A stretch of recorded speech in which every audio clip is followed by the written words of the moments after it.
Friends, आज हम अब बात करेंगे एस्ट्रोलॉजी के एक बहुत अच्छे कॉन्सेप्ट के बारे में जिसको बोलते हैं केंद्र अधिपति दोष। दोस्तों, केंद्र अधिपति दोष को जानना आपके लिए बहुत जरूरी है। सबसे पहले आप मेरे चैनल को सब्सक्राइब कर लीजिए। और मैं आपको ये बता रहा हूं कि केंद्र अधिपति दोष को जानना इसलिए जरूरी है, ये कॉन्सेप्ट जो है बहुत लोगों को कंफ्यूज करता है कि केंद्र अधिपति दोष होता क्या है।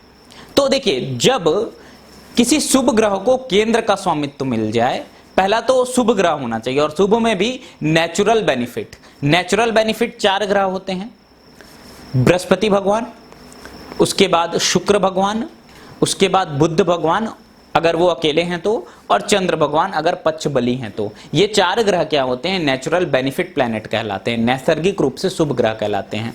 इनको अगर केंद्र भाव का स्वामित्व मिल जाए और साथ में मारक भाव का स्वामित्व भी मिले, 2 कंडीशन हुई, केंद्र का स्वामित्व मिले और साथ में मारक का स्वामित्व भी मिले। मारक भाव अर्थात 2nd हाउस और 7th हाउस, तो मैं ये बोलूंगा कि केंद्र अधिपति दोष इस ग्रह को लग गया। क्योंकि अगर केंद्र के साथ त्रिकोण का स्वामित्व मिल गया तो फिर क्या होगा? ये ग्रह योग कारक हो जाएंगे। जैसे कुंभ लग्न में शुक्र भगवान, केंद्र का स्वामित्व मिला है 4थे भाव का, और 9th हाउस जो है वो त्रिकोण का स्वामित्व मिल गया, तो योग कारक हो गए, केंद्राधिपति दोष नहीं लगा। लेकिन अगर आप धनु लग्न उठाएंगे तो धनु लग्न में बुध भगवान को देखिए, बुध भगवान को 7th भाव का स्वामित्व मिला और 10वें भाव का स्वामित्व मिला। 7वां भाव जो है वो मारक स्थान है, 10वां भाव जो है ये केंद्र है। तो ये बोलेंगे कि बुध भगवान का धनु लग्न में केंद्राधिपति दोष है।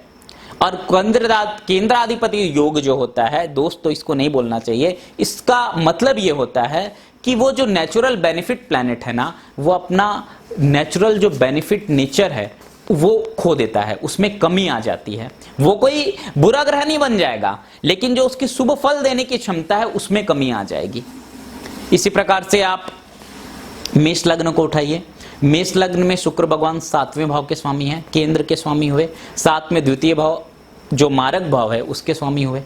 तो शुक्र भगवान नेचुरल बेनिफिट प्लैनेट है, केंद्र का स्वामित्व मिल गया तो जो उनका बेनिफिट नेचर था वो कम हो गया, शुभ परिणाम देने की क्षमता उनमें कम हो गई, शुभता में कमी आ गई। पापी नहीं हुए, कोई ये दोष नहीं है, ये एक प्रकार का योग है। कई लोग दोष बोलते हैं शास्त्रों में। देखिए, शास्त्रों को अपने हिसाब से हर व्यक्ति रिसर्च करके एक्सप्लेन कर रहा है और प्रिडिक्शन के हिसाब से एनालिसिस कर रहा है।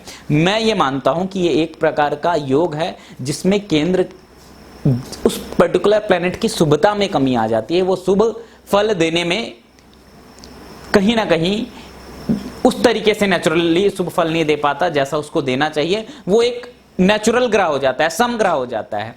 उसके बाद अगर उसका प्लेसमेंट अच्छा है तो वो अच्छे रिजल्ट भी देगा।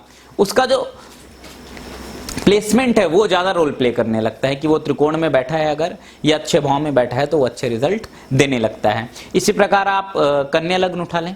कन्या लग्न में गुरु भगवान जो हैं, ये मारक 7वें भाव का स्वामित्व है, 7वां भाव मारक भाव भी है। और मैंने क्या डेफिनेशन बताया कि केंद्र का स्वामित्व मिले, शुभ ग्रहों को मिले। पहला चीज, केंद्र का स्वामित्व मिलना चाहिए, नेचुरल बेनिफिट को मिलना चाहिए। नेचुरल बेनिफिट 4, गुरु भगवान, शुक्र भगवान, उसके अलावा चंद्र भगवान अगर पक्ष बली हैं तो, और बुध भगवान अगर पाप प्रभाव में पीड़ित नहीं है तो इन नेचुरल बेनिफिट प्लैनेट को जब भी केंद्र का स्वामित्व मिलता है और साथ में मारक स्थान मतलब दूसरे और 7वें का भी स्वामित्व मिल जाए, तो फिर ये क्या हो जाते हैं? केंद्रापति दोष से पीड़ित हो जाते हैं। मतलब इनकी जो नेचुरल बेनिफिट रिजल्ट देने की क्षमता है उसमें कमी हो जाती है और ये न्यूट्रल ग्रह हो जाते हैं। फिर अगर इनकी प्लेसमेंट अच्छी है तो ये फिर अच्छा परिणाम देते हैं, लेकिन कहीं ना कहीं केंद्रापति दोष के कारण इनकी नेचुरल बेनिफिट रिजल्ट देने की क्षमता में कमी आती है। तो दोस्तों, ये केंद्रापति दोष था। हर लग्न के लिए केंद्रापति दोष आप कैलकुलेट कर सकते हैं।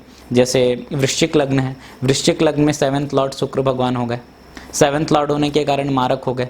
तो मारक होने के कारण 7वां भाव का जो स्वामित्व है, केंद्र का स्वामित्व मिला, नेचुरल बेनिफिट प्लैनेट को मिला, शुक्र भगवान को मिला, इसलिए ये यहाँ पे क्या हो गए? केंद्रापति दोष से पीड़ित हो गए। इनकी शुभता में कमी आई। अगर ये अच्छी जगह प्लेस हैं तो ये अच्छा रिजल्ट देंगे, ये एक न्यूट्रल ग्रह हो गए।